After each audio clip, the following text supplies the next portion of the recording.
यह है वो औरत जिसे मोस्ट इविल वुमन माना जाता है, लेकिन इसकी क्या स्टोरी है ये मैं आपको बताऊंगा। डैगमर और बाय 1887 में डेनमार्क एक छोटे से गांव में पैदा होती है, जहां वो बाद में एज अ चाइल्ड केयरटेकर काम करना शुरू कर देती है। 1912 में उसकी बेटी पैदा होती है और 1915 में वो अपनी बेटी के साथ इस गाँव को छोड़ के एक टाउन में शिफ्ट हो जाती है। वहाँ वो एडॉप्शन एजेंसी ओपन करती है और जिन फैमिलीज को बच्चे अडॉप्ट करने होते थे ये उनकी हेल्प करती थी और कुछ लोग अपने अनवांटेड बेबीज इसको दे जाते थे। 1920 तक इसने ऑलमोस्ट 25 बच्चों को मार दिया था। इसने कुछ बच्चों का गला दबा के, कुछ को पानी में डुबो के और कुछ को जला के मार दिया था। बाद में इन सब चीजों को कवर करने के लिए वो उनकी डेड बॉडीज को अपने ओवन में रख देती थी। लेकिन इसके क्राइम का पता तब चलता है जब एक लड़की जिसका नाम कैरोलाइन एगिसन था, वो न्यूज़पेपर पे ऐड देती है कि वो अपना बच्चा किसी को अडॉप्ट करने के लिए देना चाहती है। फिर डैगमर उससे कॉन्टेक्ट करती है और उसका बच्चा ले लेती है, लेकिन वो उसे कुछ ही दिनों में मार देती है। कुछ देर गुजरने के बाद कैरोलाइन को अपने डिसीजन पे रिग्रेट होता है और वो डैगमर से कॉन्टेक्ट करती है कि वो उसका बच्चा वापस कर दे, लेकिन वो उसको बताती है कि जिस फैमिली ने उसके बच्चे को अडॉप्ट किया है वो उनके एड्रेस को नहीं जानती।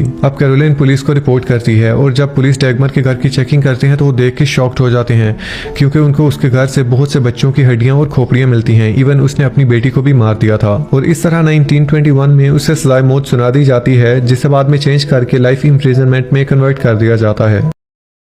यह है वो जंगल जिसे मोस्ट हॉन्टेड जंगल माना जाता है, लेकिन इसकी क्या स्टोरी है ये मैं आपको बताऊंगा। Freetown fall river state forest US में है, जहां लोग जाने से डरते हैं। 1970 से 1980 के दरमियान एक लड़का जिसका नाम कॉल ड्रू था, वो उस जंगल में ब्लैक मैजिक करता था, इसलिए वहां पे उसने बहुत से एनिमल्स और ह्यूमन को सेक्रीफाइस किया। उसने एक लड़की जिसका नाम कैरन मार्स्टन था उसे भी मार दिया था और कहा जाता है कि उसको मारने के बाद वो उसके सर को as a soccer ball use करता रहा। वहाँ एक जगह है जिसे फ्रीटाउन लेज कहा जाता है। लोगों का कहना है कि वहां जाके उनको बहुत ज्यादा ऑड फीलिंग्स आती हैं और कोई चीज उनको पुश करती है को यहाँ से नीचे छलांग लगा दें। ये जंगल एक काफी फेमस ट्रायंगल में है जिसे बिग वाटर ट्रायंगल कहा जाता है, जहाँ बहुत सी पैरानॉर्मल एक्टिविटीज हुई और लोग भी डिसअपियर हुए। But what do you guys think about it? Let me know in the comment section.